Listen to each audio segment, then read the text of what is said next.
Yo soy Félix Alberto Uca Hernández, integrante del equipo 9. Yo soy Hernández Martínez Hugo Gerardo, igual conformo parte del equipo 9. Mi nombre es Jorge Francisco González Santos, pertenezco al equipo 9 del grupo 5AM1 de máquinas eléctricas 1.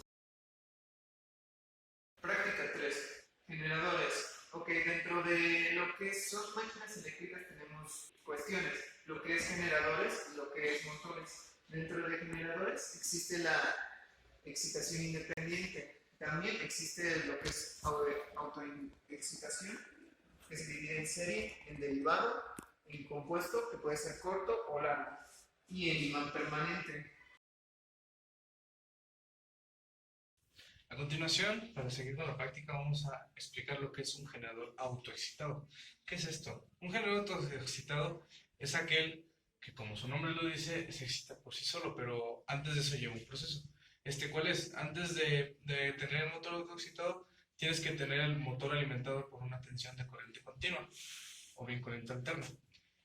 Una vez que ya está prendido el motor, tienes que desconectar la fuente del motor y aplicarle una corriente externa, la cual va a generar un campo magnético, el cual se va a conservar y estarlo aplicando con un puente de diodos a través de un resistor de 20 watts aproximadamente.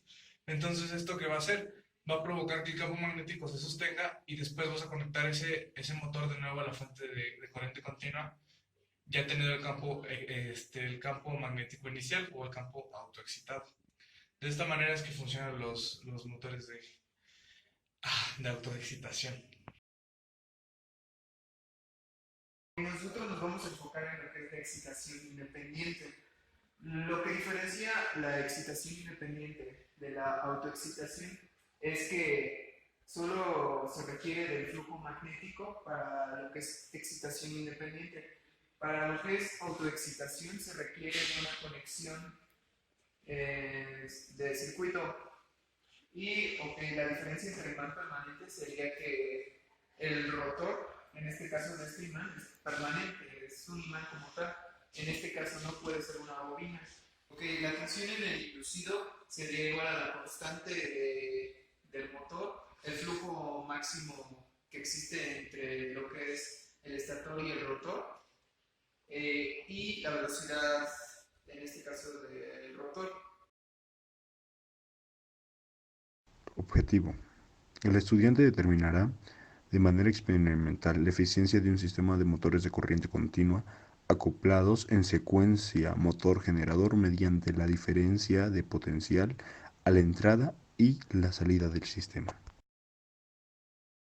El material utilizado en esta práctica fue 2 motores de corriente continua de imán permanente, iguales y acoplados, 2 multímetros, una fuente regulable de 0 a 24 volts, caimanes para conexión, cinta de aislar. Procedimiento. Adapte los 2 motores con su acoplamiento flexible y fíjelos a un soporte, tal y como se muestra en la figura. Conecte las terminales del motor primario a la fuente de alimentación. De igual forma, conecte 2 instrumentos de medición, uno para visualizar la tensión eléctrica del motor primario y otro para medir la tensión eléctrica del generador.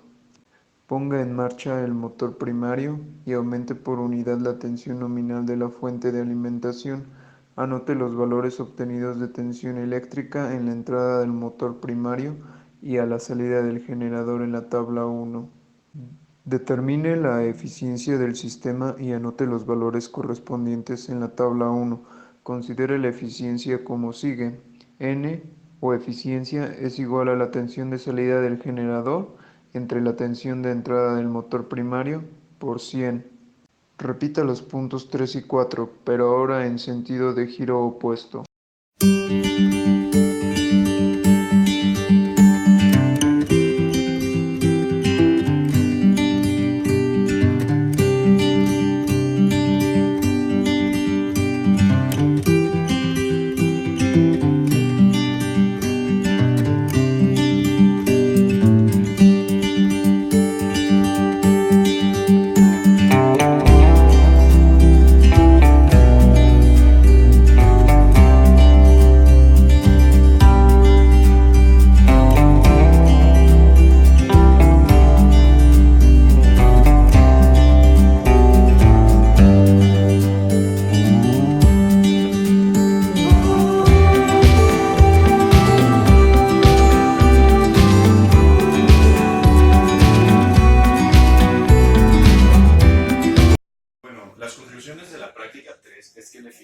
motor es de acuerdo al diseño, el diseño del fabricante.